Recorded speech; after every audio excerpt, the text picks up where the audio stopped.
Drawing রুমে তাড়াহুড়ো পায়ে দৌড়াচ্ছে অরু। একবার সুমিতা বেগমের পেছনে পেছনে লোকাচ্ছে, আর একবার জাবেদা বেগমের পেছনে, না হলে মুফতি বেগমের পেছনে। তন্ময় ট্রিসার ট্রাউজার পরে সিঁড়ি বেয়ে নামছে, খুব ধীরে সুস্থে আসছে। তার ডান পাশে নীল কাট শব্দ করছে কাটার দিয়ে। অরু পুনরায় ভন করে উঠল মাছিদের মতো। হট্টগোলের কারণে আরন সাহেব উপস্থিত হলেন। আজ সকলেই বাড়িতে। তার এই বেসামাল দৃশ্য এক প্রকার সকলের সামনে অনিচ্ছাকৃতভাবেই চলে এসে জাবেদা বেগম বিচলিত অরুকে শক্ত করে ধরলেন, শুধালেন। হয়েছে কি? অরু জবাব দেওয়ার পূর্বে তার সামনে তন্ময় চলে এসেছে। দৌড়ে আনোয়ার সাহেবের পেছনে চলে গেল অরু। গম্ভীর স্বরে তন্ময় ডাকল, এদিকে আয়। না। আনোয়ার সাহেব হাসছেন, বাড়ির বাচ্চাদের বাচ্চামিতে। হেসে কারণ জানতে চাইলেন। ঠিক হয়েছে কি? দীপ্ত শব্দ করে হেসে বলল, চাচ্চু, আজ অরু আপুর নখ কাটা হবে। অরুর বা হাতের নখ সামান্য বড়, খুব সামান্য, সাদা ফকফকে নখ। অরু প্রতিদিন পরিষ্কার করে রাখে। নেইল পলিশ দিলে দেখতে খুব সুন্দর লাগে কিনা। আশ্চর্যের ব্যাপার হলো সেই নখের কারণেই আজ তন্ময়ের ঘাড় জ্বলছে। আসলে তখন তন্ময়ের বাহুতে অরু কই মাছের মতো ছোটাছুটি করতে গিয়ে ঘাড়ে খোঁচা দিয়ে ফেলেছে। তৎক্ষণাৎ জায়গাটা লালচে হয়ে গেল। তন্ময় তখনই নীল কাটার হাতে নিয়েছে। অরুর নখ কাটতে হবে, অরুর নখ কাটবে। অরু দিবে না কাটতে। আনোয়ার সাহেব সরে যেতেই তন্ময় এসে হাত চেপে ধরেছে অরুর। তাকে সবাই বসে এসে পাশে বসলো। জাবেদা বেগম হেসে দুপাশে মাথা দোলালেন। পরপর রান্নাঘরে চলে গেলেন। বাকিরাও আর থাকলো না। দীপ্ত সামনে বসে রইল। টান টান উত্তেজনা নিয়ে গভীর ধ্যানমগ্ন হলো তাদের দেখায়। অরু তখনও চোখ মুখ অন্ধকার করে বসে আছে। তন্ময় টান টান করে অরুর আঙুল টেনে ধরেছে। নড়চড়া লক্ষ্য করে ধমকে উঠল, নড়বি না, চুপচাপ বস। ওরও ভীষণ ব্যস্ত হয়ে তন্ময়কে দেখল। নিচু স্তর গলায় মিনমিনে সুরে বলল, ধরাধরি করছে কেন? এখন সব দোষ আমার নখের? তন্ময় যেমন কিছুটা আন্দাজ করে নিয়েছে। সে চোখ তুলে তাকালো। অরু চুপসে গেল। তন্ময় খুব ছোট স্বরে বলল, কামড় দিলে সমস্যা নেই, দাঁত কাটবো না। এরপর আর অরু নড়াচড়া করলো না, থমকে বসে থাকলো। তন্ময় আরামসে নখগুলো কেটে চলে গেল। উত্তরার একটি নতুন কোম্পানি খোলা হয়েছিল 5 মাস পূর্বে। নতুন কোম্পানি, নামডাক তখনও ওঠেনি। প্রচণ্ডভাবে শেয়ার হোল্ডারদের প্রয়োজন ছিল। অনেকেই ডাকা হলো, অনেক নামকরা বিজনেসম্যান হাজির হলো। তবে শেয়ারের দাম, এত দামে শেয়ার কিনবে না জানালো। দিশেহারা কোম্পানির একজন মালিক বাধ্যতামূলক শেয়ারের দাম কমিয়েছে। অয়ন সে সময় নিজের সর্বোচ্চ টাকা দিয়ে শেয়ার কিনে রেখেছে। 48 লাখ টাকার শেয়ার একাই কেনে কোম্পানির সব থেকে শেয়ার হোল্ডারদের খেতাব অর্জন করে নিল। অনেকেই বিজনেসম্যান তাকে বাচ্চা নির্বোধ মূর্খ বলেছিল। টাকাগুলো নির্ঘাত জলে যাবে বলে বেট লাগিয়েছে একজন। তবে আশ্চর্যজনকভাবে নতুন কোম্পানি তখন তেমন সাড়া না পেলেও 2 মাসের মাথায় সাড়া জমিনে পড়ে থাকাদের থেকে উঠে দাঁড়ালো। 5 মাসের মাথায় কোম্পানির শেয়ারের দাম হুড়মুড়িয়ে বেড়ে গেল। এখন অয়নের 48 লাখ টাকার শেয়ারের দাম উঠেছে 3 কোটি প্রায়। ব্যাপারটা মাত্রই জেনেছে অয়নের বাবা সৈকত সাহেব। সেক্রেটারি শারমিন মাত্রই নিউজ পেপার দেখিয়েছেন তাকে। নিউজ পেপার বিজনেস রিলেটেড পৃষ্ঠায় ছেলের ছবিসহ হেডলাইন দেখে আহাম্মক হয়ে গেলেন। 6 মাস পূর্বে অয়ন হিউজ পরিমাণে টাকা নিয়েছে তার থেকে। বলেছে সে অফিস খুলবে নিজের। সৈকত সাহেব রেগে যান, ছেলেকে প্রত্যাখ্যান করেন, কিন্তু ছেলের কথা শুনবে না। ওয়াদা দেয় সে 5 গুণ বাড়িয়ে টাকা ফেরত দেবে। বিশ্বাস করেননি সৈকত সাহেব, তবুও বাধ্য হয়ে 48 লাখ টাকা দেন ছেলেকে। এদিকে সেক্রেটারি শারমিনের চাহনির বিস্ময় ফুটে। সে অবিশ্বাস্য কণ্ঠে বলল, স্যার, আপনি জানতেন না? তার মানে কি ছোট স্যারের একার চিন্তা ভাবনা এগুলো? সে কিভাবে এত টাকা ইনভেস্ট করার মতো সাহস পেল? 40 লক্ষ টাকা, যা এখন 2 কোটি। সৈকত সাহেব শুকনো ঠোঁটজোড়া জিহ্বা দ্বারা ভেজালেন। তিনি নিজেও বিশ্বাস করতে পারছে না। ব্যস্ত পায়ে উঠে দাঁড়ালেন। তার আজকের মিটিংগুলো, হোর্ডিংগুলো রাখতে বলে বেরিয়ে পড়লেন। মাঝ রাস্তায় ছেলেকে কয়েকবার কল করলেন, বন্ধ ফোন। বাড়ির সামনাসামনি পৌঁছাতে অয়ন ফোন থেকে কল ব্যাক এলো। বাবা, তুমি অফিসে নেই কেন? তুই কোথায়? অফিসে নেই? আমি বাড়ির সামনে। তোমার সাথে কথা আছে, আসছি আমি, থাকো। সৈকত সাহেব নরম সুরে বলতে চাইলেন, আয় বাবা, বলতে পারলেন না। ছেলে কল কেটে দিয়েছে, তবুও রাগলেন না। আজ তিনি ছেলেকে নিয়ে গর্ববোধ করছেন। উচ্ছ্বসিত মনে বাড়িতে ঢুকলেন। স্ত্রী নেই, খোঁজ করলেন না স্ত্রীর। সে আরাম করে সোফায় বসে থাকলেন। ছেলের সাথে বিজনেস রিলেটেড কথা বলবেন, সেখানে স্ত্রীর না থাকলেও চলবে। অয়ন হাওয়ার বেগে এসেছে। 5 মিনিট লাগেনি। তার মানে কতটা সাংঘাতিক মাত্রায় বাইক চালিয়ে এসেছে এই ছেলে, তা বোঝার জন্য আলাদা আর ব্রেইন ব্যবহার করতে হবে না। আরামভাব ছেড়ে নড়ে চড়ে বসলেন সোজা হয়ে। অয়ন বাবার সামনে বসেছে, ঘেমে নেই একাকার সে। অস্থির ভঙ্গিতে কয়েকবার হাত ঘড়িতে চোখ বোলালো। সৈকত সাহেব মুগ্ধ নয়নে ছেলেকে দেখে মিষ্টি করে হাসলেন। আজ তিনি ছেলের ক্ষমতা সম্পর্কে জেনেছেন। এই ছেলে তার বিজনেস উঁচু করে রাখবে। বুক ভরে শ্বাস নিয়ে মুখ খুললেন, কিছু একটা বলতে চাইলেন। পূর্বেই অয়ন উতলা সুরে বলে উঠল, বাবা, আমি একজনকে পছন্দ করি। সৈকত সাহেবের প্রশস্ত হাসির রেখা স্তব্ধ হয়ে গেল।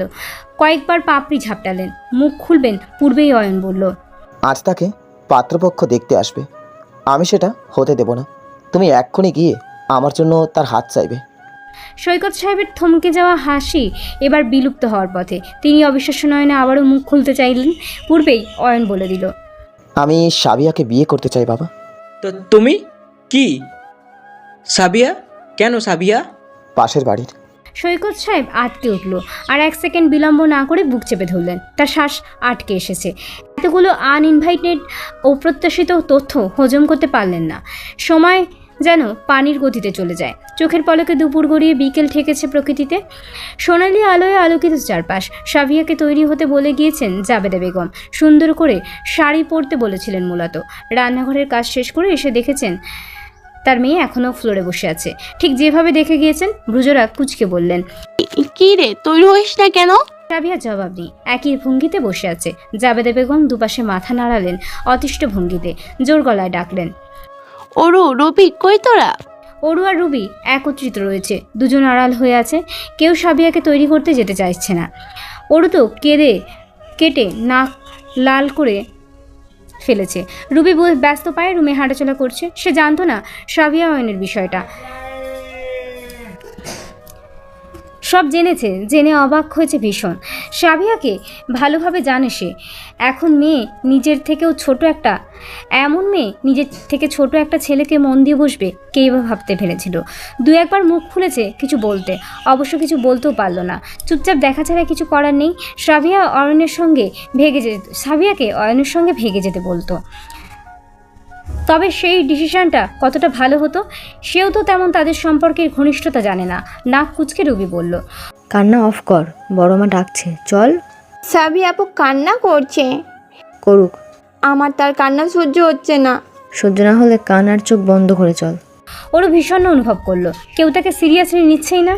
ভাই, এই যে ওরও কষ্ট করে রসমালাই খেতে পারছে না, বাড়ির আনাচে কানাচে রসমালাইয়ের ঘ্রাণে মমা করছে, অথচ কষ্টের কারণে একটা পিস পর্যন্ত মুখে তুলতে পারেনি এখন অবধি। সেই কষ্টের কান্নার মাত্রা দ্বিগুণ বেড়ে গেল। জাবেদা বেগমের তৃতীয় ডাকে দুজনেই এক প্রকার বাধ্য মেয়ের মতো যেতে হলো। তাদের ধমকের সুরে আদেশ করলেন জাবেদা বেগম, সুন্দরভাবে তৈরি করে দেবে এটাকে, চলে আসবে তো লোকজন, তাড়াতাড়ি কর। মাথা দোলালো রুবি। ওরু বিক্ষিপ্ত মনে সাবিয়ার পাশে বসেছে। সাবিয়ার এই অবস্থা কি দেখছে না বড় মা, নাকি সে চোখেই দেখে না? জাবেদা বেগমের উপর চরম বিরক্ত ওরু। আচ্ছা, সে কি একটা কল দিবে অয়নকে? বলবে কি খুলে সব কিছু?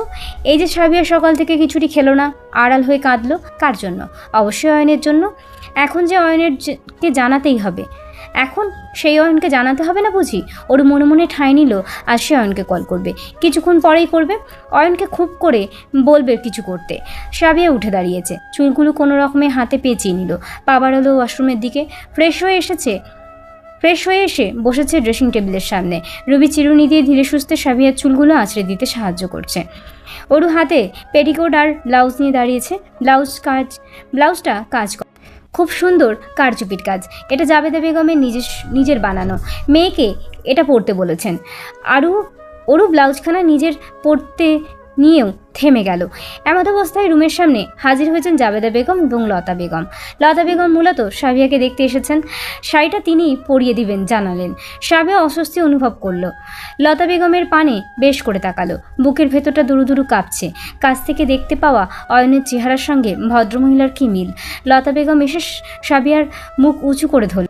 দেখি মাশাআল্লাহ, কি মিষ্টি। পাত্রপক্ষ এক দেখায় পাগল হয়ে যাবে নির্ঘাত। সাবিয়ার ভীষণ লজ্জা লাগলো। সে চুপচাপ লতা বেগমের ইশারায় দুলল। শাড়ি পরিয়ে ভালোভাবে তাকে দেখলো লতা বেগম। ভারী মিষ্টি দেখাচ্ছে, চোখ ফেরানো দেয়। সাবিয়া বিচলিত আচরণ দেখে অরু লতা বেগমকে টেনে বিছানায় বসালো। খুব ইনিয়ে বিনিয়ে প্রশ্ন করলো। অয়ন ভাইয়া কই? লতা বেগম অশান্তা সুরে বললেন, ছেলেটা যে কি হলো হুট করে, রাত থেকে কেমন করছে, খাচ্ছে না, ঘুমাচ্ছে না, সামনে অনার্সের ফাইনাল, অথচ সেই কি যেন নিয়ে মাহাব্যস্ত। ওর সব কিছু আমার মাথার উপর দিয়ে যায় বাবা। পিটপিট নয়নে সাবিয়ার দিকে তাকাচ্ছে। দেখলো সাবিয়া মন দিয়ে শুনছে। দুষ্টু হেসে শুধালেন সে।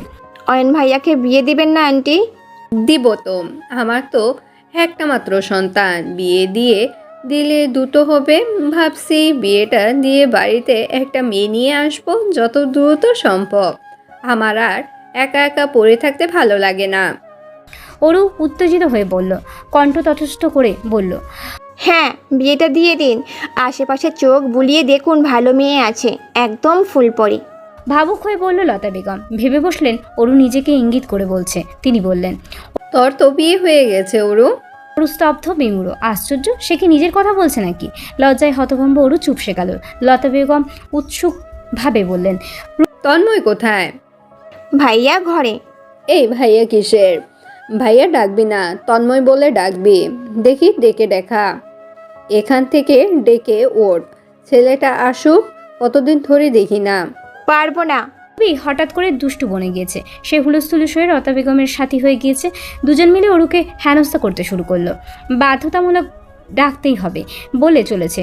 বড়দের সামনে অরু ভীষণ বিষণ্ণ হয়ে পড়ল। ছোট ছোট পায়ে দরজার সামনে দাঁড়ালো। নরম সুরে ডাকলো, তন্ময় ভাইয়া। সঙ্গে সঙ্গে রুবি অরুর মাথায় গাঁটি দিয়ে বসলো। ভারী গম্ভীর স্বরে বলল, তন্ময় হবে। আমি আমি আমি পারবো না। পারবি পারবি, ট্রাই কর। অরু মিনমিন ধীর সুরে বলল, আমাকে ছেড়ে দাও রবি আপু। আগে ডাক, তারপর ছেড়ে দেবো। অরু কখনোই তন্ময়কে নাম ধরে ডাকেনি। বড়দের সে সর্বদাই সম্মান করে। তন্ময় তার বড়। বড়দের নিশ্চয়ই সে নাম ধরে ডাকবে না। আকাশ হলে ফাজলাম করে নাম ধরেও ডাকা যেত, কিন্তু তন্ময়, অরু এই লোককে কখনোই নাম ধরে ডাকতে পারবে না। তার দ্বারা সম্ভব হবে না। তবে অসম্ভবকে সম্ভব করার কাজ রুবির কাজ। সেই ইচ্ছে মতোই অরুকে জ্বালালো। অবশেষে অরু চেঁচিয়ে উঠল, তন্ময়। আশ্চর্যজনকভাবে তন্ময় তখন সিঁড়ির মাথায়। সবেই নামতে নিচ্ছিল। মোস্তফা সাহেব ডেকেছেন। অরুর গলা ফাটানো ডাক শুধু সে নয়, পাশে উপস্থিত ওই সাহেব শুনলেন। তন্ময় পা জোড়া অপ্রস্তুতভাবে সামনে চলে গেল। স্লিপ খেয়ে রেলিং ধরল। প্রায় পড়েই যাচ্ছিল সে। অরু পরপরই তন্ময়কে লক্ষ্য করলো। আতঙ্ক মনে পরপর উচ্চ গলায় ভাইয়া বলে ডাক দিল। সঙ্গে সঙ্গে রুবির গাঁটটা পড়ল তার মাথায়। সময়টা 5:55। পিতা পুত্র একত্রে সদর দরজায় সামনে পাশাপাশি দাঁড়িয়ে গম্ভীর মুখে। এমন তাদের থেকে কেউ টাকা পাও না, এক্ষুনি পরিশোধ করতে হবে যেন, না হলে গলা কেটে দিবে। মোস্তফা সাহেব তাচ্ছিল্যের সুরে বললেন, আজকাল প্রতিশ্রুতি দিলেই হয় না, রাখতে জানতে হয়, আর সবাই তো পারে না। তন্ময় জবাব এলো না। মোস্তফা সাহেব তাতে আর বিরক্ত হলেন। খিটখিটে মেজাজে বললেন, বুকে পাড়া থাকতে হয়। তন্ময় মাথা ঘুরে তাকালো। খুব স্বাভাবিক স্বরে শুধালেন, কিছু বললে? মোস্তফা সাহেব ছেলেকে চোখ রাঙালেন। গম্ভীরতা বজায় রেখে পূর্বের ন্যায় দাঁড়ালেন। ওই সাহেব এবং আনোয়ার সাহেবও পাশে বসে আছেন। অতিথির আগমনের কোনো ত্রুটি রাখবেন না। এক পর্যায়ে দূর থেকে একটি গাড়ি দেখা গেল। মোস্তফা সাহেব সোজা হয়ে দাঁড়ালেন। গাড়ি কাছাকাছি আসতেই হুট করে অপর পাশ থেকে আরেকটি গাড়ি চলে এলো। দুটো গাড়িতে একত্রে মোস্তফা সাহেবের সামনে এসে থামলো।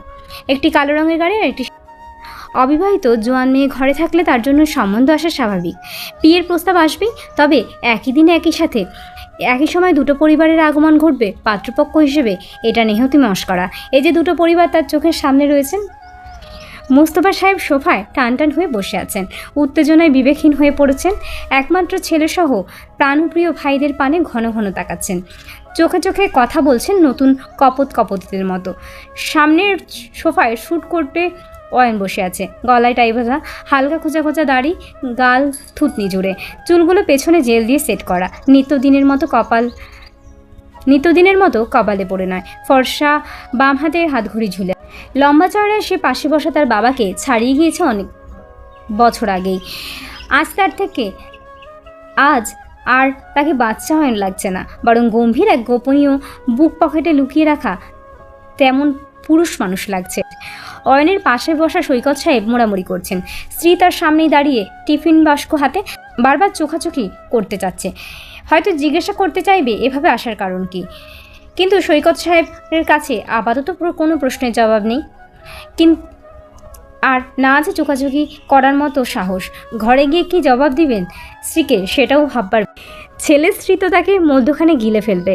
অপরদিকে মোস্তফা সাহেবের বন্ধু আশরাফুল সাহেব নিরুদ্দেশের সাগরে বহমান। তিনি পরম যত্নে হেসে চলেছেন। নিজের সামনে বসা অজানা গেস্ট নিয়ে বিন্দুমাত্র চিন্তিত নন।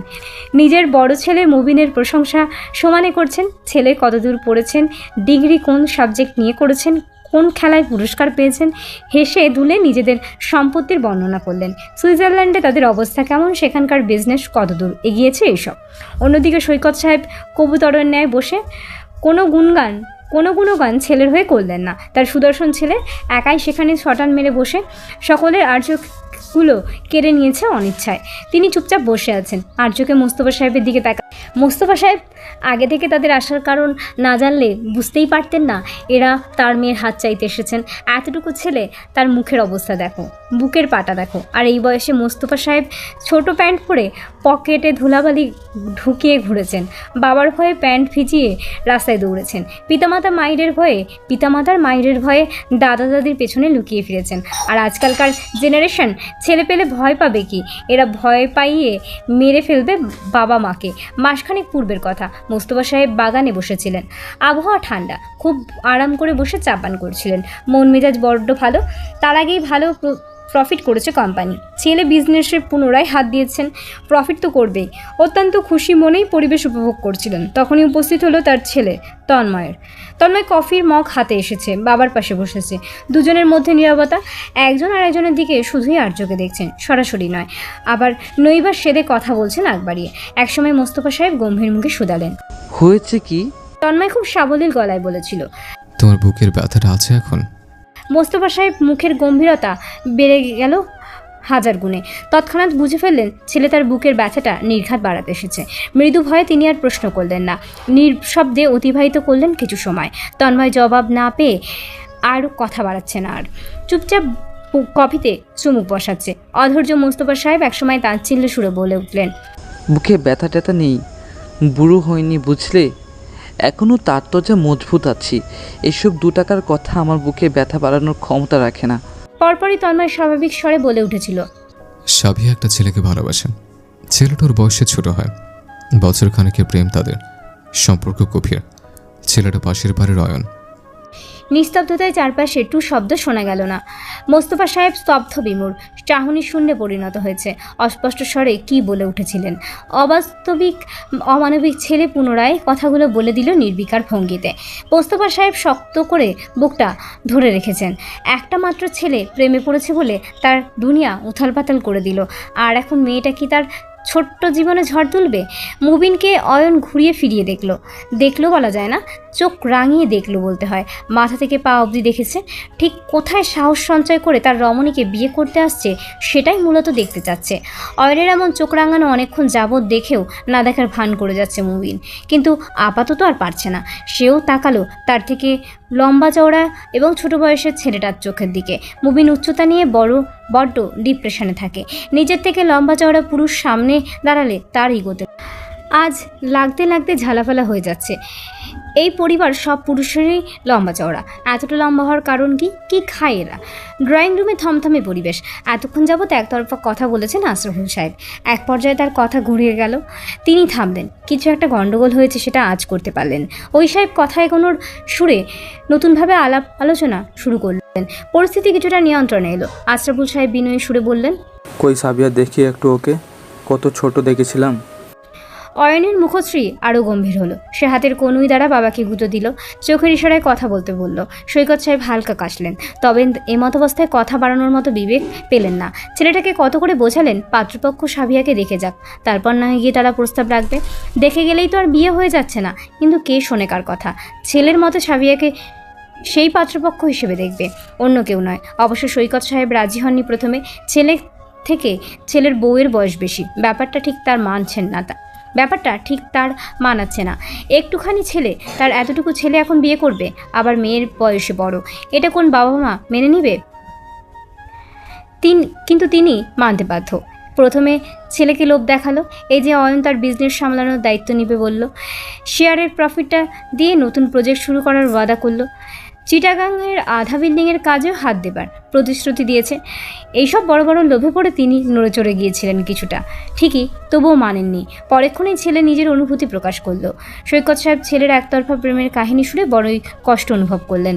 ভাবলেন, বয়স একটি সংখ্যা মাত্র, ছেলের সুখ বড় সুখ, আর সাবিহা তাদের সামনেই বড় হয়েছে। মেয়েটা কেমন তারা ভালোভাবেই জানে। বয়সের ডিফারেন্স অতটা বোঝার মতো নয়, কিন্তু এখন সমস্যা অন্য জায়গায়। মোস্তফা শাহজাহান কি আদৌ মেয়ে দিতে রাজি হবেন? মোস্তফা সাহেব হাসলেন। ভেতরে থেকে ঠেলে বের করা হাসিটুকু ঠোঁটে লেপ্টে রাখলেন। তিনি মাথা দুলিয়ে স্ত্রীকে মেয়ে আনার ইশারা করবেন প্রায়। অয়ন হুট করে দাঁড়ালো, দাঁড়িয়ে গিয়ে আবারও বসে পড়ল। পরিপাটি করে বসে মোস্তফা সাহেবের দিকে তাকালো। দৃষ্টি প্রখর তার, তবে কণ্ঠ নরম। আমাদের কিছু কথা ছিল। মোস্তফা সাহেব কাট গলায় বললেন, পরে, এখন একটি গুরুত্বপূর্ণ সময়। লতা বেগম আর দাঁড়িয়ে থাকতে পারলেন না, আর ছেলেকে বকতে বকতে সামনে অগ্রসর হলেন। এখনই কান ধরে বাঁদরটাকে ধরে নিবেন। মানিকজিৎ এই ছেলের আর রাখবে না মনে হচ্ছে। অয়ন দাঁড়ালো, কান ধরার পূর্বেই মায়ের হাত ধরল, বিরক্ত সুরে বলল, এটা কান ধরার জায়গা না মা। পাত্রী দেখতে এসে ছেলের কান ধরলে মানিজ্জত কই রইল? দেখি বসো। পাত্রী এই অয়নের বাবা হচ্ছে কি? মোস্তফা সাহেবকে আশ্চর্যের সীমানায় পৌঁছে দিয়েতে অয়ন বলল, আমি সাবিয়াকে ভালোবাসি, বিয়ে করতে চাই। সাবিয়া দীপ্তর কথাবার্তা শুনে দৌড়ে এসেছে। শাড়ি পরিহিত তার হঠাৎ আগমনে সকলের নজর ঘুরেছে। অপ্রস্তুত সাবিয়া চমকে অয়নের দিকে তাকিয়ে শক্তপোক্ত হয়ে দাঁড়িয়ে আছে। সাবিয়া এমন সাজগোজ দেখে মুখশ্রী গম্ভীর হলো, কপাল কুঁচকে গেল। এমন সেজেগুজে পাত্রপক্ষের সামনে এলে তো সাথে সাথেই বিয়ে হয়ে যেত। অয়নের ইচ্ছে করছে টি টেবিল ভেঙে গুড়িয়ে দিতে। কই, অয়নের জন্য তো এভাবে সাজগোজ করেনি। অয়ন চোখ ফিরিয়ে রাখলো, সাবিয়ার পানে তাকালো না। ইতিমধ্যে আশরাফুল সাহেব দাঁড়িয়ে পড়েছেন। কণ্ঠে ভদ্রতা নেই আপাতত। এগুলো কী সব হচ্ছে মোস্তফা? মুবিনের চোখ মুখ উজ্জ্বল। সে উতলা চোখে সাবিয়াকে দেখছে, আর চোখে বাবাকে টেনে সোফায় বসালো। নিজেও পাশে বসে ফিসফিস করে বলল, আশরাফুল সাহেব রাগ নিয়ন্ত্রণ করলেন, অপেক্ষায় রইলেন ব্যাখ্যার। মোস্তফা সাহেব ব্যাখ্যার পূর্বে অয়ন পুনরায় বলল, আমাদের গভীর সম্পর্ক, সাগরের থেকেও গভীর।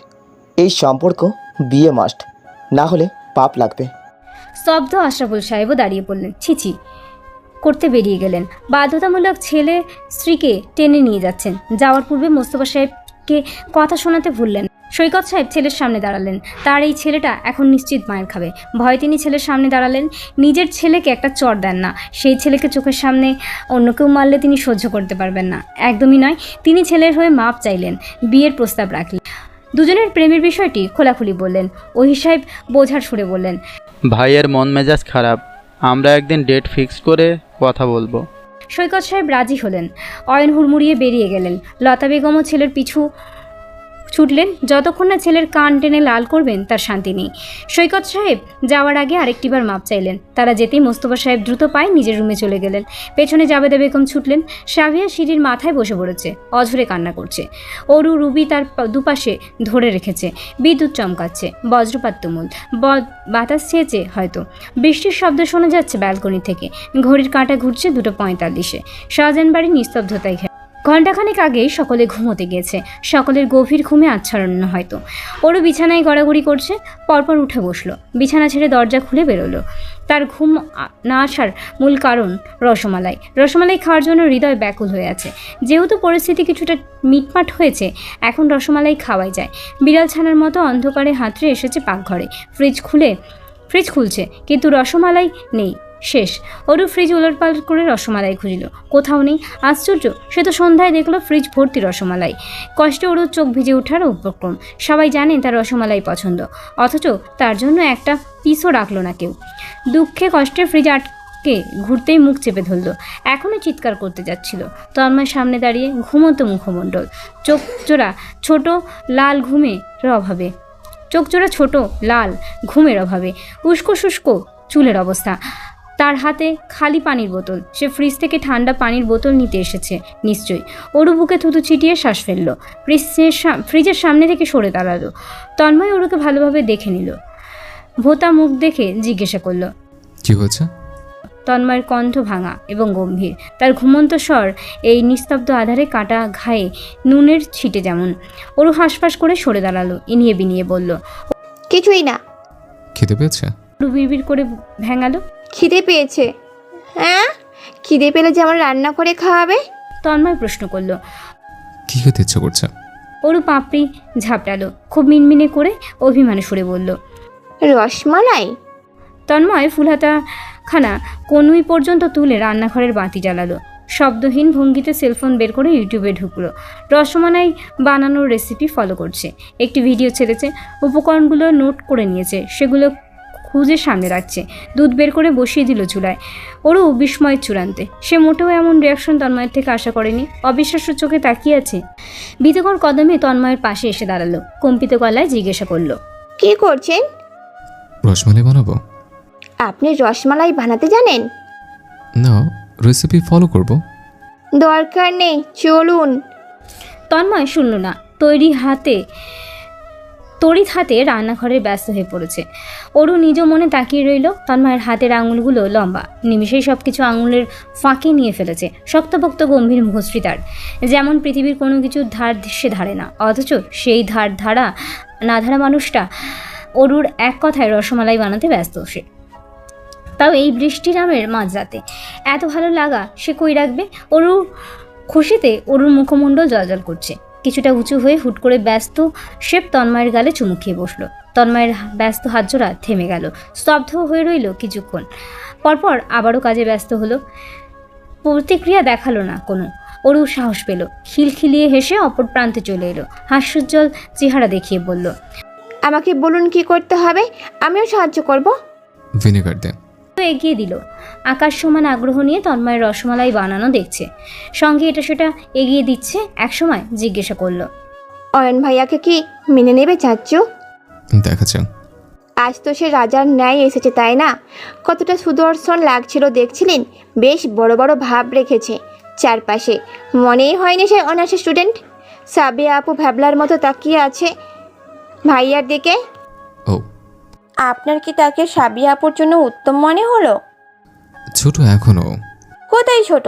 আচ্ছা, আজ আপনি তাদের ব্যাপারে কিছু কেন বললেন না? প্রয়োজন পড়লো না। চাচ্চু আপনার কথা শুনবে, বুঝিয়ে বললে নিশ্চয়ই বুঝবে।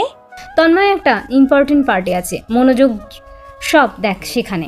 অরুর কথায় ধ্যান দিল না। অরুর মুখ বন্ধ করে ফেললো। এক নজর তন্ময়কে দেখছে। আরেকটা চুমুকি দিবে তন্ময়ের বাম গালে? না থাক। অরুর ভীষণ লজ্জা লাগে। সে খুব আবেশে তন্ময়ের চারপাশে ঘুরঘুর করবে। রসমালাই হতে ঘণ্টাখানেক সময় লাগলো। ঝটপট বানালো। তন্ময় সুন্দরভাবে সার্ভ করছে। অরুর তক্ষুনি খেলো না। রসমালাইয়ের প্লেট ধরে নিজের রুমে যেতে ব্যস্ত হয়ে পড়ল। তন্ময়কে ভুলে গেল। এখনও বৃষ্টি হচ্ছে। প্রবল বৃষ্টি। ব্যালকনির সামনে দাঁড়ালো রসমালাইয়ের প্লেট সহ। একটি ছবি তুলল, তারপর গপা গপ করে এক একটা মুখে পুড়ে ফেললো। মন প্রাণ জুড়িয়ে গেল। মজাদার। প্রথম ট্রায়ালে এতটা দুর্দান্ত বানাবে অরু ভাবতেই পারেনি। 4-5টা মুখে দিয়ে ঘুরে তাকালো। তন্ময় এসেছে। অরু কিছুটা অবাক হলো বটে। সচরাচর তন্ময় তার রুমে আসে না। হাতে গোনা কয়েকবার এসেছে। অরু পুনরায় খাওয়ায় মনোযোগ হলো। খেতে নিয়ে বৃষ্টি দেখছে। তন্ময় পাশে এসে দাঁড়িয়েছে। সম্পূর্ণ প্লেট খালি করে তবেই অরু তন্ময়ের অস্তিত্ব খেয়াল করলো। আর চোখে তন্ময়কে দেখে নিয়ে বৃষ্টির দিকে তাকালো। বুকটা ধক করে উঠল। বুকটা ধুক করে উঠল হুট করে। অদ্ভুত অনুভূতি অনুভব করছে সে। বৃষ্টির সেই রাতের প্রথম অনুভূতি তাকে পুনরায় জেঁকে ধরেছে। অরু থরথর করে কেঁপে উঠল। সে তো এখনই বৃষ্টিকে ভয় পাচ্ছে। তন্ময়কে ঝুঁকতে দেখে অরু চোখজোড়া খিচিয়ে বন্ধ করে ফেলল। তন্ময়ের কণ্ঠের স্বর অস্পষ্ট গম্ভীর। বৃষ্টি হচ্ছে অরু, আজ ইলেকট্রিসিটি গেলে বন্ধ হয় না, তাই না? থাই গ্লাসের মধ্যে সরু লাইনের বৃষ্টির রেখা বইছে। সেখানে ছোপ ছোপ বৃষ্টির ছাপ। গভীর রাতে অস্পষ্ট বৃষ্টির মধুর শব্দ কানে ভেসে আসছে। বাতাস বইছে তুমুল। বাতাসে উড়াতে ব্যস্ত পর্দা। সাদা পর্দাদের এলোমেলো খেলা যেন চলছে যেন। অরুর হাতে বাটি ফাঁকা। রসমালাই সে খেয়ে ফেলেছে আধ ঘন্টা হলো। আরও খেতে ইচ্ছে করছে, কিন্তু নেই তো। তন্ময় হাতে গোনা কিছু বানিয়েছিল, সব একাই খেয়ে নিয়েছে। কিঞ্চিত লজ্জা নিয়ে পেছনে আর চোখে তাকালো। তন্ময় এখনও তার পিঠ ছুঁই ছুঁই হয়ে দাঁড়িয়ে আছে, এক মনে বাইরের দিকে দৃষ্টি নিবদ্ধ করে রেখেছে। কেমন ভাবছে মানুষটা। অরু খালি বাটি নাড়িয়ে বলল, আপনাকে সাথে ভুলে গেলাম তো, একাই খেয়ে নিয়েছি। তন্ময় একইভাবে তাকিয়ে থেকে প্রশ্ন করলো, ভালো লেগেছে? ভীষণ। পেট ভরেছে? ওর চোখ মুখে না ফুটে উঠল, মুখ ফুটে সে কিছু বলতেই নিচ্ছিল না। পূর্বে শব্দ করে ঢেকুর তুলে ফেলল, ঢেকুর তুলে হাঁসফাঁস করে সরে গেল, এদিক সেদিকে লুকাতে চাইল। থমথমে নিঃশব্দ পরিবেশে শব্দময় হাসি শোনা গেল, গম্ভীর গম্ভীর হাসির শব্দ। তন্ময়ের হাসির শব্দে ওরু ভীষণ লজ্জায় পড়ল, হতভম্ব হয়ে রয়ে গেল। ঢেকুর আসার সময় পেল না, একটু পরে আসতো। তন্ময় গেলে না হয়ে আসতো, তখন হাজারবার আসলেও তো আর ক্ষতি ছিল না। বোতা মুখ নিয়ে অরু তন্ময়ের হাসি দেখার সাহস পেল না। অন্যদিকে খুব ব্যস্ত পায় তন্ময়ের দরজার দিকে অগ্রসর হলো। অরু ভেবে নিল তন্ময় এবার চলে যাবে। রাত তো কম হলো না, ঘণ্টাখানেক ধরে বারান্দার দরজার সামনে দাঁড়িয়ে বৃষ্টি দেখছে। অরুর এবার ঘুম ধরেছে, চোখ জোড়া বুঝে আসতে চাইছে, পাজোড়া ব্যথায় ঝিম মেরে গেছে। আর এভাবে বৃষ্টির দিনগুলো তার বড্ড প্রিয় কিনা। এদিনে ঘুমাতে আরাম লাগে, পেট ভর্তি থাকলে তো কথাই নেই। দরজা বন্ধ হওয়ার শব্দে চমকে ঘুরে তাকালো। তন্ময় দরজা বন্ধ করেছে। অরু স্তব্ধ এবং বিমূঢ়, কপালের মধ্যস্থান কুঁচকে গেল রীতিমধ্যে। ধীরগতিতে অনুসরণ করে তন্ময়ের ফিরে আসলো। বৃষ্টি তখনও প্রখর। তন্ময় হাত ঘড়ি খুলে টেবিলের পাশে রাখলো, ভার ছেড়ে দিয়ে বিছানায় বসলো। অরু এতটাই তাজ্জব বনে গেল যে প্রশ্ন করতেই ভুলে গিয়েছে। তন্ময়কে দেখে মনে হচ্ছে সে এখানে সবার প্রিপারেশন করেছে। অরু অবাকের চূড়ান্ত সীমানায়। অরু অবাকের চূড়ান্তে। মোস্তফা সাহেব বারংবার বলেছে সেপারেট থাকতে, পাশাপাশি রুমের বিচ্ছেদ পর্যন্ত ঘটিয়েছে। ভয়ে ওর গলা শুকিয়ে। তন্ময় যদি এখন এই রুমে ঘুমায় এবং সেটা মোস্তফা সাহেবের কানে যায় তাহলে তোলপাড় হবে। আর সেই কিভাবে বেরোবে? দরজা তো বন্ধ। ওরও ভয়ার্ত গলায় বলল, আমি কিন্তু সাবি আপুর রুমে যেতে পারবো না, বড় চাচু খুব রেগে যাবে। তন্ময় চুলগুলো কপাল থেকে উঠিয়ে বলল, এদিকে আয়। হুম। কোথাও যাবে না, এখানে ঘুমাবে। তাহলে আপনি? আমিও। অরু আশ্চর্যের শেষ প্রান্তে। তন্ময় উঠে দাঁড়ানো কয়েক পায়ের ধাপে এসে অরুর হাত চেপে ধরল, টেনে বিছানায় বসিয়ে দিল। অন্য পাশে গিয়ে লাইটস অফ করার সুইচ টিপে দিল। অন্ধকারে তলিয়ে গেল সব, ঘুটঘুটে অন্ধকার। তন্ময় বিছানায় টান হয়ে শুয়ে পড়েছে। অরুকে যেভাবে বসিয়েছে সেভাবেই বসে, নড়াচড়া না দেখে পরপরই হালকা টেনে শুয়ে দিল। অরু চাপা স্বরে চিৎকার করে উঠল, ভয়ে সে গুটিয়ে গিয়েছে। বুকের ভেতরে তোলপাড় শুরু হয়েছে। তন্ময় তাকে পেছন থেকে জড়িয়ে নিয়েছে। মুখটা অরুর বেশ রেশমি চুলে গুজে দিব্যি শান্ত হয়ে গিয়েছে। কোনো নড়াচড়া সারা শব্দ পাওয়া গেল না তার থেকে। তবুও অরুর সর্বাঙ্গ জুড়ে শিহরণ বয়ে চলেছে। ক্ষণে ক্ষণে কেঁপে উঠেছে তার হৃদয়। পেটে স্পষ্ট তন্ময়ের হাতের স্পর্শ অনুভব করছে নিঃশ্বাসের মেলা। কম্পিত গলায় কিছু বলতে চাওয়া অরু বেশ কিছুক্ষণ থমকে রইল। মস্তিষ্ক সম্পূর্ণ ফাঁকা, তার ঠিক কি বলবে বুঝতে পারছে না। শুনতে পেল তন্ময়ের গলা, এভাবে শক্ত আছিস কেন? শরীর ছাড়। আপনি নিজের রুমে যাচ্ছেন না কেন? ঘুরে তাকা। না, একদমই না। আপনি জবাব দেন, কেউ দেখলে কি ভাববে? বড় চাচু তো খুব রাখবেন। আমি দেখে নেব। অরু ভেঙাতে চাইল, তারপরে পেটে থাকা হাতের স্পর্শ গভীর হতেই কথা গলায় আটকে গেল। থরথর করে কেঁপে উঠতে চাইল বিছানা থেকে। সে সময় তন্ময় তাকে পাজাগোলা তুলে ঘুরিয়ে নিয়েছে। মুখোমুখিভাবে অরু চোখজোড়া জাপটে বন্ধ করে রেখেছে। তন্ময়ের বন্ধ চোখের পাতায় চুমু খেয়ে বসলো। অরু মুচড়ে উঠল সাপের মতন। তন্ময় ঘুম ঝাড়ানো কণ্ঠে বলল, ঘুমাতে দে, নড়চড় করবে না। নিজের রুমে যান, তাহলে আমি নড়চড় তো করবই। আমার যা করতে ইচ্ছে হচ্ছে করে ফেলে। অরু নড়নড়ি থেমে গেল আচমকা। শান্ত হয়ে গেল তন্ময়ের বাহুতে থাকা মেয়েটা। তন্ময়ের ঠোঁটের কোণে স্মিত হাসি। সে অরুর মাথায় ঠোঁট ছুঁয়ে চোখ বুঝল। ভয়ে অরু জড়সড়ভাবে তন্ময়ের বাহুতে এসে থাকলো। কোনো প্রকার শব্দ বা নড়াচড়া করার বা মুচড়ে ওঠার সাহস পেল না। সময় অতিবাহিত হচ্ছে, অথচ অরুর ঘুম আসছে না। অন্যদিকে তন্ময় গভীর ঘুমে আচ্ছন্ন। অরু এক ধ্যানে তাকিয়ে রয়েছে তন্ময়ের ঘুমন্ত মুখশ্রী পানে। খুব আলগোছে হাত বাড়িয়ে ছুঁয়ে দিল এক উঁচু নাকটা, পরপর গাল, আধুরেভাবে তন্ময়ের চাপদারিতেও আঙুল ছোঁয়ালো, কপাল চোখ ছুঁয়ে দিল, শুধু ঠোঁট ছুঁয়ে দিতে পারবে না, শুধু ঠোঁট ছুঁয়ে দিতে পারল না। তার বেশ লজ্জা লাগছে। নজর যেতেই লজ্জাবোধ চারপাশ থেকে ঘিরে ধরেছে। ছুঁয়ে দেওয়ার তো দূরের বিষয়, একসময় অরু পরিবারের কথা ভুলে বসলো। আরামসে তন্ময়ের বুকে মুখ গুজে ঘুমের দেশে তলিয়ে গেল। ঘুমের ঘোরে অস্পষ্টভাবে জড়িয়ে ধরল। অস্পষ্ট স্বরে ঘুমিয়েছে কয়েকবার। লতা বেগম নিজের কথায় ঠাই, তিনি এই বিয়ে মানবেন না। অদ্ভুত, 2-1 মাসের বা বছরের ব্যবধান নয়, 4 বছরের ব্যবধান। এত বড় মেয়ে কিভাবে তিনি নিজের ছেলের জন্য আনবেন? কেমন দেখাবে এটা? লতা বেগম চোখ মুখ বিকৃত করে বসলেন। অয়ন রাগারাগি করে রাতের আধারে বেরিয়ে গিয়েছে। কল করা হয়েছে তাকে, কিন্তু ফোন বন্ধ। লতা বেগমের ছেলের জন্য চিন্তিত, তবে তিনি এই বিয়েতে একদমই মত দিবেন না। সৈকত সাহেবও সমানে ঝেড়েছেন, ইচ্ছে মতো বকছেন। হন্তদন্ত গলায় লতা বেগম বললেন, মানুষ কি বলবে? আমার ছেলে হাসাহাসির পাত্র হয়ে উঠবে। ছেলেটা নিজের ভালো বুঝে, এখনো কত বা বয়স ওর। প্রাপ্তবয়স্ক হলে দেখবে এই বিয়ের উপর চরম বিরক্ত হবে, তখন আমার ডিসিশনকে সম্মতি জানাবে। এসব আবেগ বছর খানেকের সংসার করে মন উলিয়ে ফেলবে। না, এটা হয় না। সংসার তুমি করবে না, ছেলে করবে, এত ভেবো না। আশ্চর্য, ছেলে করবে দেখেই ভাবছি। আমার ছেলে ভালো মন্দ আমি দেখব না? তুমি শান্তা হও। হুড়মুড়িয়ে উঠে দাঁড়ালেন, বড় বড় পা ফেলে চলে গেলেন। তার নিজেরও মন সায় দিচ্ছে না। মূলত ছেলের কারণে রাজি হয়েছেন। সংসার ছেলে করবে, অবশ্যই তার পছন্দ অনুসারে, তাই তিনি অমত করেননি। অপরদিকে সাবিয়া তাদের চেনা জানা গুণবতী মেয়ে, বয়সে একটু বড় হলেই বাকি, কিন্তু এত সব তার স্ত্রী বুঝবে না। তাকে এখন বোঝানো আর না বোঝানো এক। সৈকত সাহেব ভেবে রেখেছেন তিনি এ বিষয়ে পরে কথা বলবেন। স্ত্রীর মাথা ঠান্ডা হোক, পকেট হাতড়ে সেলফোন বের করলেন।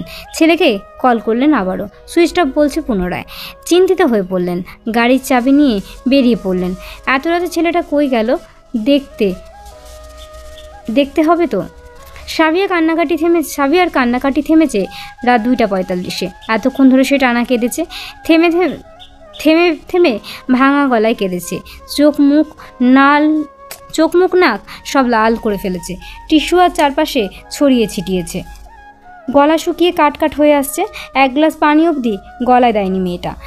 এবার উঠে 1 গ্লাস পানি খেয়ে পুনরায় ফ্লোরে বসে পড়ল।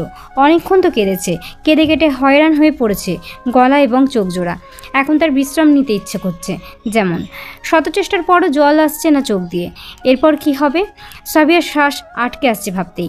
সবাই তো জেনে গেল। সাবিয়াকে নিশ্চয়ই খারাপ ভাববে, বাজে কথা বলবে। কেউই মেনে নেবে না তাদের, কেউ না। অয়নও দূরে হয়ে যাবে। সাবিয়ার চোখ জোড়া ভরে উঠল পুনরায়। চোখের পাতায় ভেসে এলো অয়নের মায়াবী মুখমণ্ডল, তার হাসি, রাগ, এমনকি মন খারাপের নানান দৃশ্য।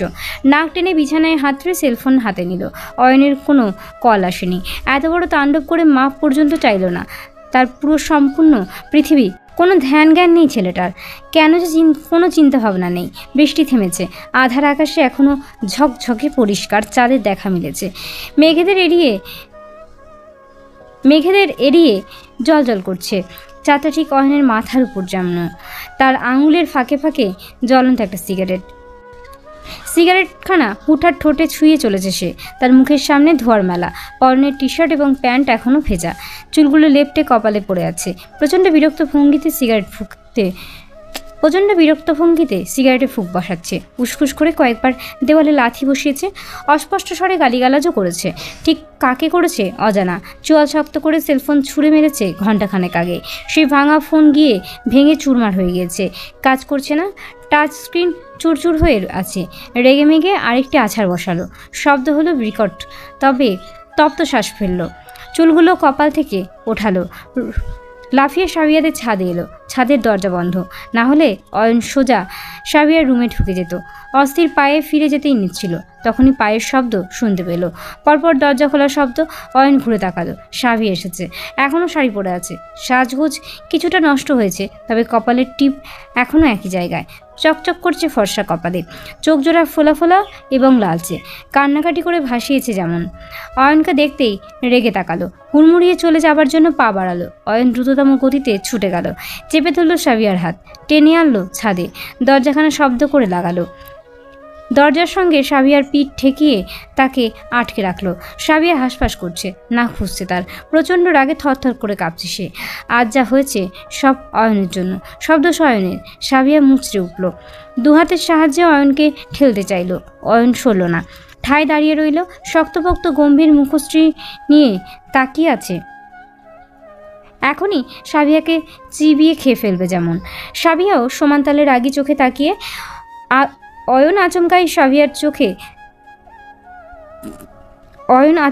সাবিয়ার চোখ ঢেকে ফেলল, মাথা নিয়ে গেল সাবিয়ার ঘাড়ে, সেখানে তপ্ত শ্বাস ফেলছে, তার গরম, তার এক একটি নেওয়া শ্বাস প্রশ্বাস খুব গম্ভীর স্বরে। এভাবে তাকাবে না, বুকে লাগে, আমার রাগ উপে যায়।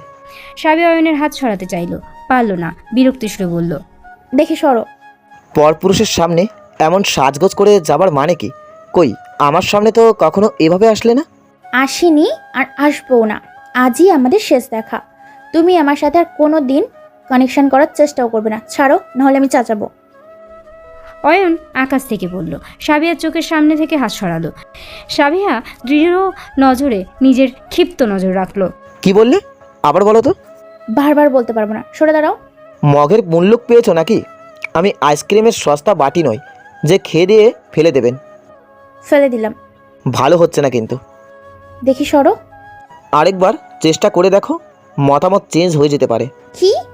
এত জোরসে চেঁচাও না, আশেপাশের মানুষ উঠে চলে আসবে।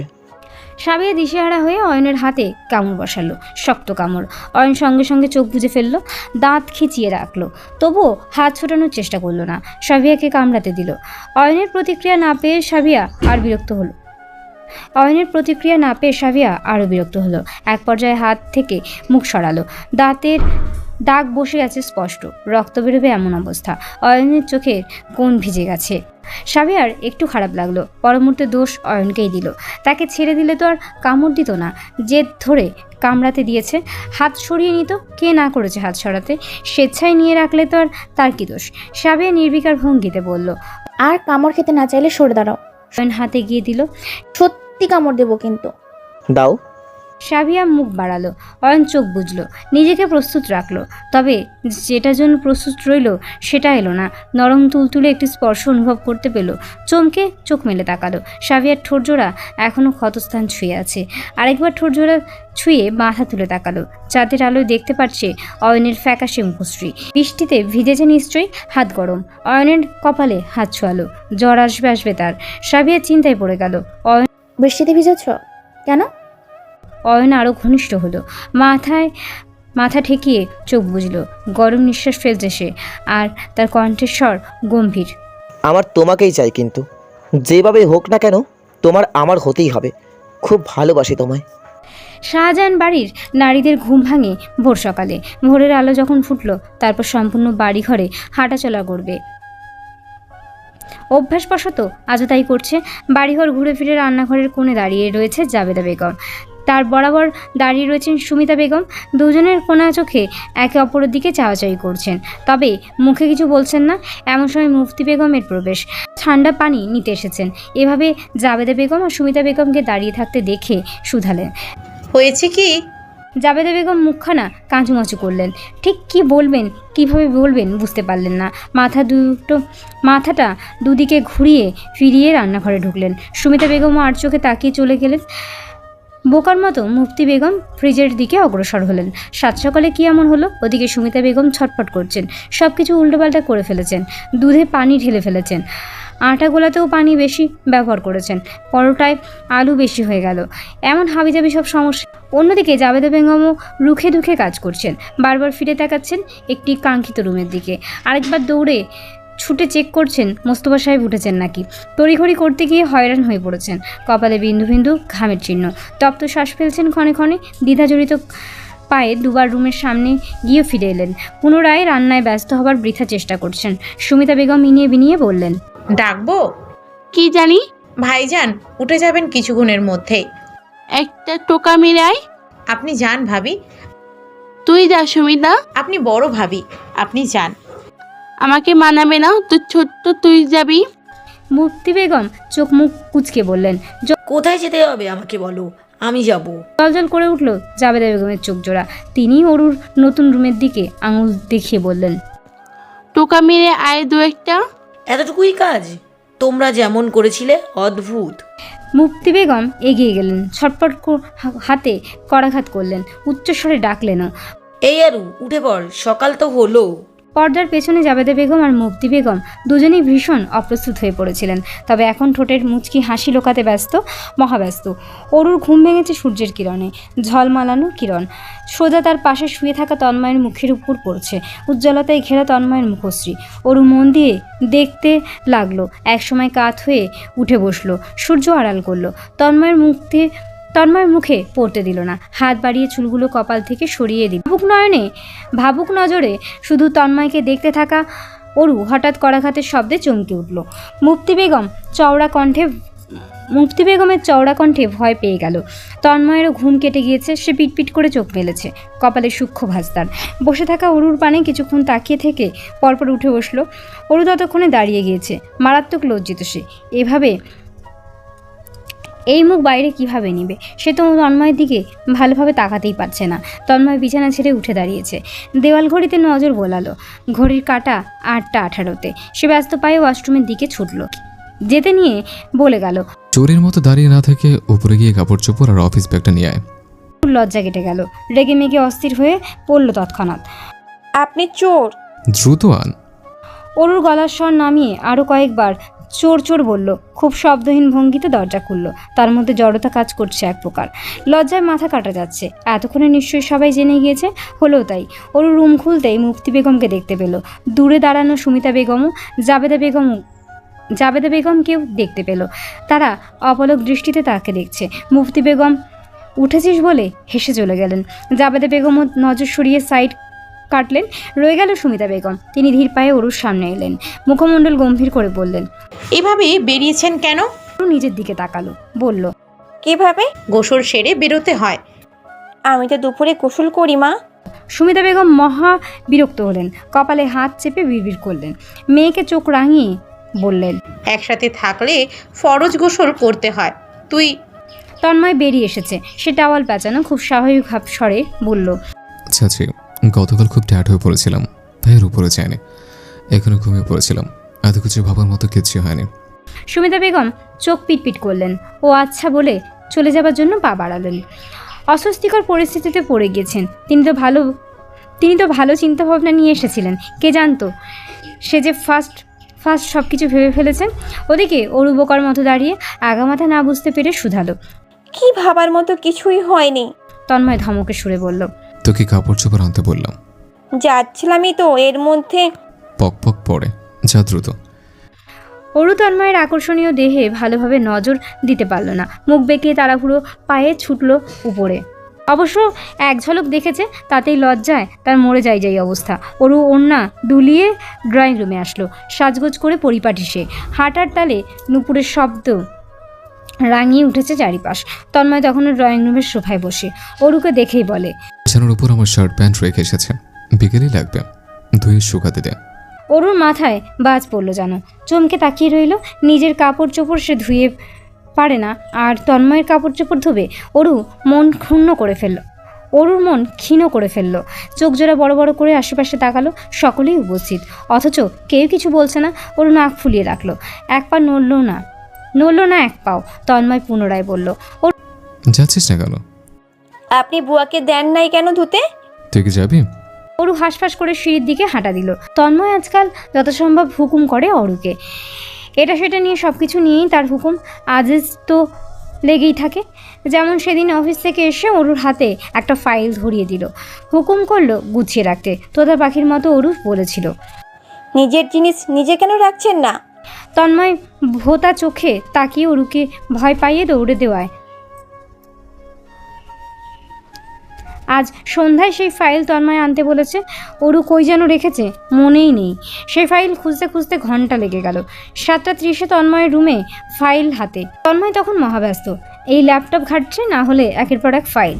আর অরু শব্দহীন ভঙ্গিতে ফাইল রাখলো পাশে। তন্ময় ল্যাপটপে নজর রেখে বলল, ধুয়েছিলে? অরু ওনার কোনা মুঠো করে ধরে হাত পা রীতিমতো কাঁপ। মূলত তন্ময়ের প্রশ্নেই এই অবস্থা তার। কাপড় চোপড় সে ধুয়েছে। এর পূর্বে তন্ময় প্যান্টের পকেটে সে লাল রঙের ছোট্ট বক্স পেয়েছে। সেটার ভেতরে চকচকে আংটিও দেখেছে, একদম তার আঙুলের মাপের। অরু আংটিখানা পরেওছে কি তার জন্য কিনেছে?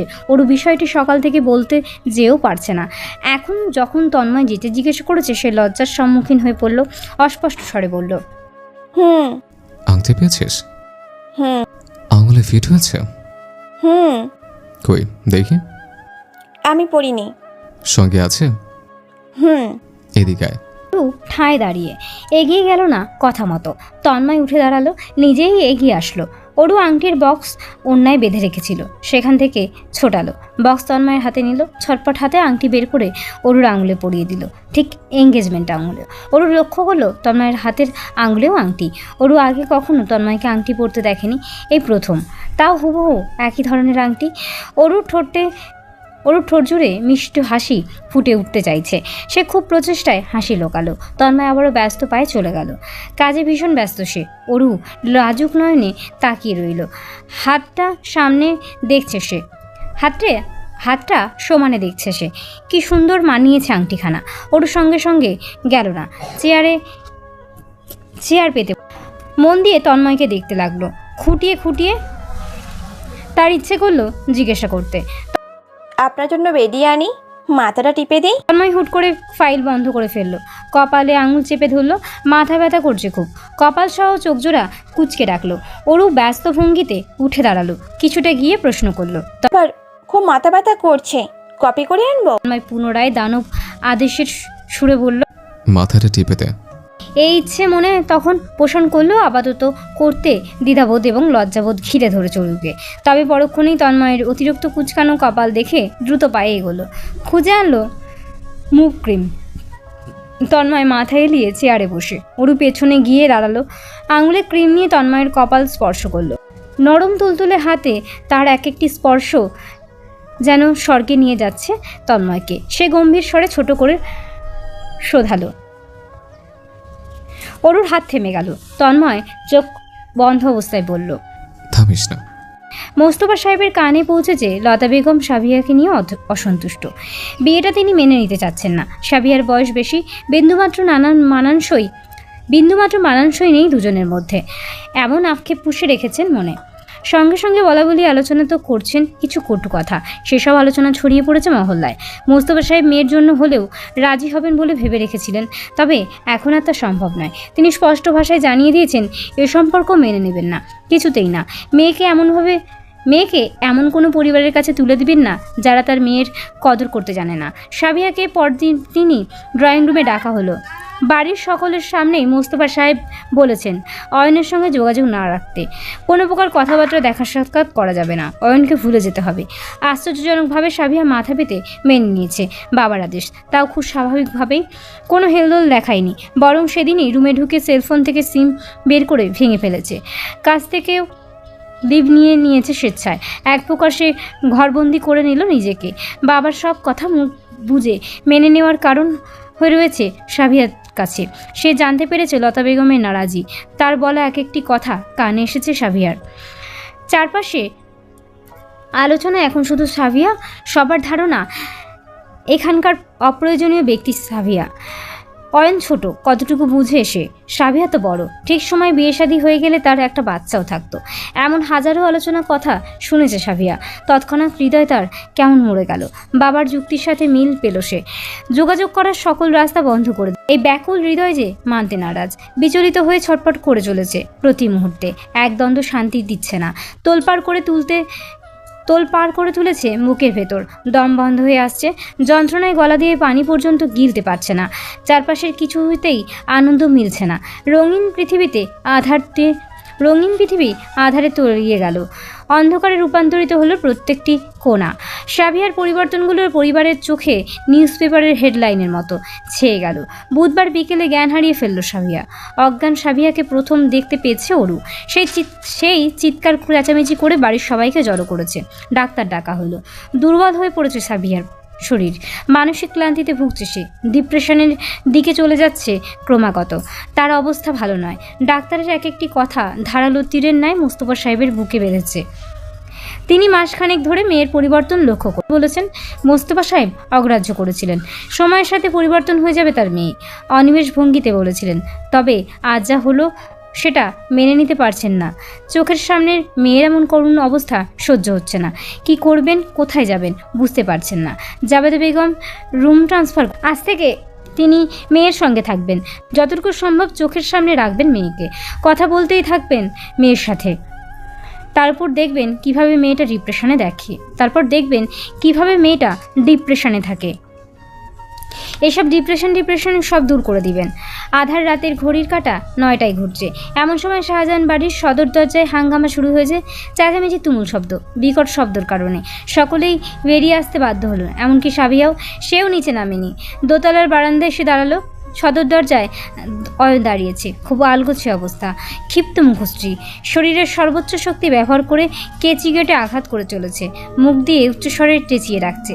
সাবিয়া, প্রতিবেশীদের উপস্থিত ঘটেছে।